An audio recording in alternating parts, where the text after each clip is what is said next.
मित्रों नमस्कार। आज फिर एक नए टॉपिक के साथ हम आपको कुछ बताना चाहेंगे। बहुत पहले जिस समय मुख्यमंत्री योजना में लोन लेने की ज़रूरत पड़ा तो जीएसटी नंबर के लिए मैं बोला गया कि जिसके पास बिजनेस का जीएसटी नंबर वगैरह रहेगा वही लोग अप्लाई कर सकते हैं। और हमको ये पता चला कि जीएसटी रजिस्ट्रेशन खुद से भी किया जा सकता है। तो कुछ अपने फ्रेंड से सीए है या फिर और भी लोग जो इस फील्ड में हैं उनसे बात किए और यूट्यूब में सर्च किए। उसके बाद हमको सारा रास्ता समझ में आया तो हमने जीएसटी रजिस्ट्रेशन कैसे किया जाता है ये समझा। उसके बाद जब रजिस्ट्रेशन नंबर मिल गया तो ये पता चला कि समय समय पर इसको फाइल करना पड़ेगा। अगर कोई बिजनेस नहीं है तो नील रिटर्न ही फाइल करना पड़ेगा, तभी जीएसटी नंबर जो है वैध रहेगा। तो मेरे दिमाग में एक बात आया कि हम जीएसटी में रजिस्ट्रेशन जो है ये रजिस्ट्रेशन और नील रिटर्न फाइलिंग अगर समझ लेते हैं, सीख लेते हैं खुद से, तो हम इस तरह का जितने भी हमारे क्लाइंट थे जो आईटीआर के लिए संपर्क करते थे तो उन लोगों का हमने जीएसटी का भी काम करना शुरू किया। और अपने इस चैनल के माध्यम से हम आपको नील रिटर्न फाइल करने का तरीका भी सिखाना चाहेंगे। और आप अकाउंट्स के बारे में और कंप्यूटर के बारे में थोड़ा बहुत भी जानकारी रखते हैं तो बहुत ही आसान है, कोई मुश्किल नहीं है। आप भी ये सब चीज़ जो है खुद से सीख सकते हैं, कर सकते हैं। और कुछ क्लाइंट आपके होंगे तो आप इस तरह से आउटसोर्सिंग करके अच्छा खासा पैसा भी कमा सकते हैं। तो उम्मीद करते हैं कि आपको ये जो मेरा वीडियो है पसंद आएगा। तो आप इस तरह के जितने भी हैं फाइनेंस सेक्टर में जो काम होता है वो और डिटेल जानना समझना चाहते हैं तो वो आप इसके लिए हमारे चैनल पर बने रहें। सारा चीज़ आपको बताया जाएगा ए टू जेड बारीकी से। और कुछ भी आपको जानना समझना हो तो आप कमेंट करें। और हमारा ऑफिस का एड्रेस और व्हाट्सएप नंबर ये सब कुछ आपको स्क्रीन पर नज़र आ रहा होगा। अब चलते हैं सीधे स्क्रीन पर और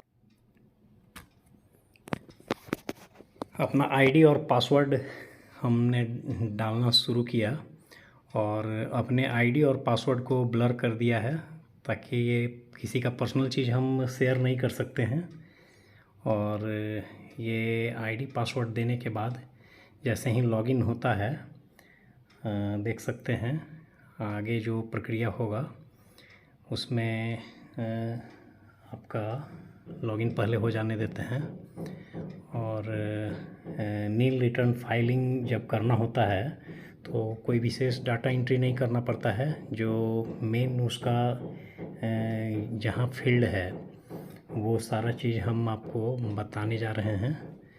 आईडी और पासवर्ड डालने के बाद जो नीचे में जो टेक्स्ट है उसको डालिए और सबमिट कर दीजिए। हाँ, अब आगे खुलने पर देख सकते हैं कि आपका मार्च तक मेरा फाइल किया हुआ है और ये मेरा क्वार्टरली चूज किया हुआ है। तो अप्रैल मई और जून तक का अभी मुझे करना है। यहाँ पर देख सकते हैं टू बी फिल्ड ये दिखा रहा है जो येलो कलर में है। और इसमें यहाँ रिटर्न डैशबोर्ड ऑप्शन में जाएंगे फाइल करने के लिए। रिटर्न डैशबोर्ड ऑप्शन को टच कीजिए। आगे जब ये खुलता है तो इसमें आपका अप्रैल मई जून ये ऑप्शन को टच करना होगा। इसको चेंज कर दीजिए, अभी आपका जुलाई सितंबर दिखा रहा है।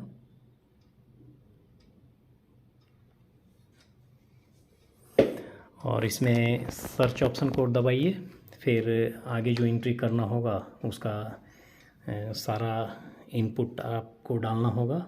सर्च ऑप्शन दबाने के बाद ये आपका खुल गया। इसमें देख सकते हैं कि GSTR1 और GSTR3B ये दोनों चीज़ फाइल करना होता है। प्रिपेयर ऑनलाइन ऑप्शन में जाएंगे GSTR1 के लिए। उसको टच करने के बाद आगे जो खुल रहा है इसको आप देख सकते हैं फाइल नील रिटर्न GSTR1 चेकबॉक्स है, उसमें क्लिक कर देंगे। ड्रैग करके नीचे ले आइए और ये यहाँ फाइल स्टेटमेंट है और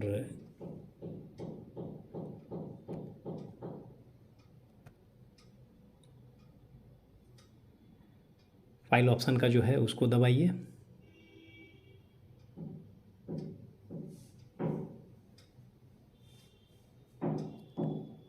डाउनलोड डिटेल को टच करके आप इसको डाउनलोड भी कर सकते हैं। वैसे ये कोई ज़रूरी नहीं है, आप नील रिटर्न फाइल कर रहे हैं तो कोई डाटा तो इसमें होता नहीं है, लेकिन आप अपने प्रूफ के लिए रख सकते हैं। और ये हो जाए, फाइल हो जाने के बाद आपके पास मेल भी आ जाएगा सक्सेसफुली आपका ये सबमिट हो चुका है। और इसको वेरीफाई करने के लिए returns filing for GST R1 इसको टिक कर देंगे। आई हियर भी सोलमनली अफर्म, ये जो ऑप्शन है और उसमें जो आपका आईडी है आपके नाम से उसको चूज करेंगे और वेरीफाई ऑप्शन में फाइल विथ EVC ऑप्शन को टच करेंगे। DSC ऑप्शन में नहीं जाइएगा। जिन लोगों का डिजिटल सिग्नेचर बना होता है वो उन लोगों के लिए होता है। तो इतना करने के बाद OTP आएगा आपके मोबाइल पर, जो रजिस्टर्ड नंबर है। OTP जो आता है उसको आप डालिए और उसको डालने के बाद वेरीफाई को टच करेंगे। बहुत कम देर के लिए समय देता है, 30 सेकंड के लिए मुश्किल से। तो ये आप ध्यान रखें कि आपका जो OTP है वो सही एंट्री करना है। एंट्री करने के बाद वेरीफाई को टच करेंगे।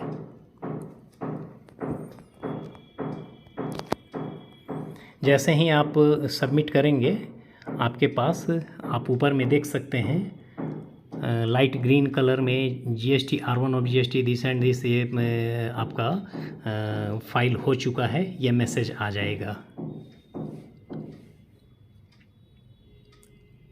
सबसे ऊपर में आप देख सकते हैं हैज़ बीन सक्सेसफुली फाइल्ड, इस तरह का मैसेज आ जाए, इसका मतलब कि कहीं कोई दिक्कत नहीं हुआ, आपका सारा कुछ फाइल हो गया। GST R1 फाइल करने के बाद आपको GST 3B भी आपको फाइल करना होता है, जो ज़्यादा कंपलसरी है। दोनों आपको फाइल करना रहता है, ये ध्यान में रखेंगे। ये दोनों फाइल हो जाने के बाद आपका नील रिटर्न फाइल का जो टेंशन है वो ख़त्म हो जाता है।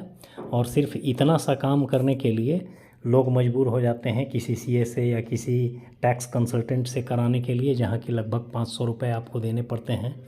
तो आपका काम आसानी से हो सके, इस वजह से हमने ये चाहा कि अपने चैनल पर सारा डिटेल ये आपको दिखा दें।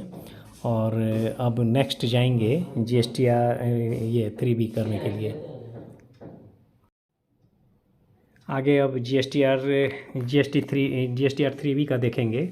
उसमें फाइल करने के लिए सारा ऑप्शन आप देख रहे हैं नील दिखा रहा है, तो नील ही रहने देंगे। और एक जगह आपको चेकबॉक्स में देना होगा नील यस और नो में, तो वहाँ पर यस कर देंगे। आगे बढ़ जाएंगे।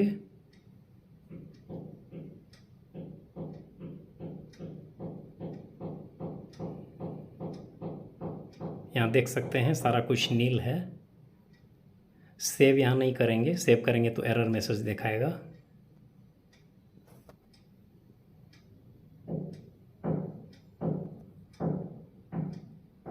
नील रिटर्न को यस कर देंगे और फाइल नील GST CMP 08 यहाँ देख रहे होंगे बगल में चेक बॉक्स है, उसको टिक कर देंगे।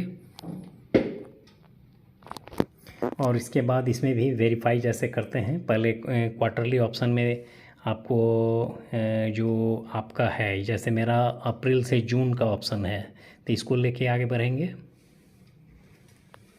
और आप देख सकते हैं कि GST R1 मेरा फाइल हो गया, तो फाइल्ड लिखा हुआ दिखेगा, फाइल्ड ऑप्शन है। अब GST R1 के लिए यहाँ पर यस नो है तो यस कर देंगे, चूँकि नील है तो नील को यस कर दीजिए। उसके बाद आगे बढ़ जाइए, नेक्स्ट कर देंगे। यस करके नेक्स्ट करेंगे।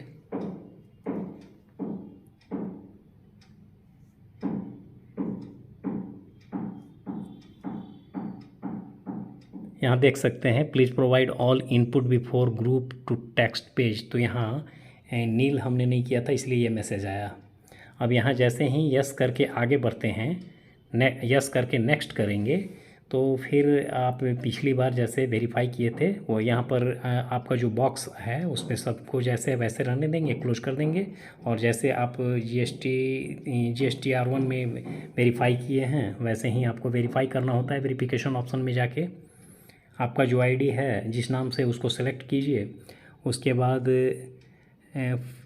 फाइल विथ EVC ऑप्शन में जाएंगे, तो जैसे ही उसको टच करेंगे OTP आएगा और OTP डाल के वेरीफाई कर देंगे, सबमिट कर देंगे। बहुत ही आसान है।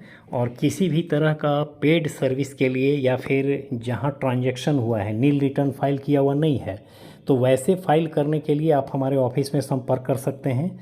हमने अपने ऑफिस का पता शुरू में ही दिखाया स्क्रीन पर, वैसे फिर भी बता दें। 607 जगत trade centre, Fraser road, Patna 1। और व्हाट्सएप नंबर है 9334319965। कॉलिंग नंबर के लिए 9801361234। ये सारे नंबर आपको स्क्रीन पर भी नज़र आ रहे होंगे। और ये आपका फाइलिंग करने का काम समाप्त हो गया। मुश्किल से 10 मिनट आपका लगता है, सारा कुछ आपका हो गया। और आप जाके लास्ट में चेक करके देख सकते हैं, फाइल्ड हो गया है तो फाइल्ड दिखाएगा। अगर कोई एरर रह जाता है तो आपका फाइल्ड नहीं लिखेगा, मतलब कि आपका फाइल नहीं हो चुका है, नहीं हुआ। तो GST R1 और 3B, GST R3B दोनों देख सकते हैं, फाइल लिखा हुआ स्क्रीन पर नज़र आ रहा है।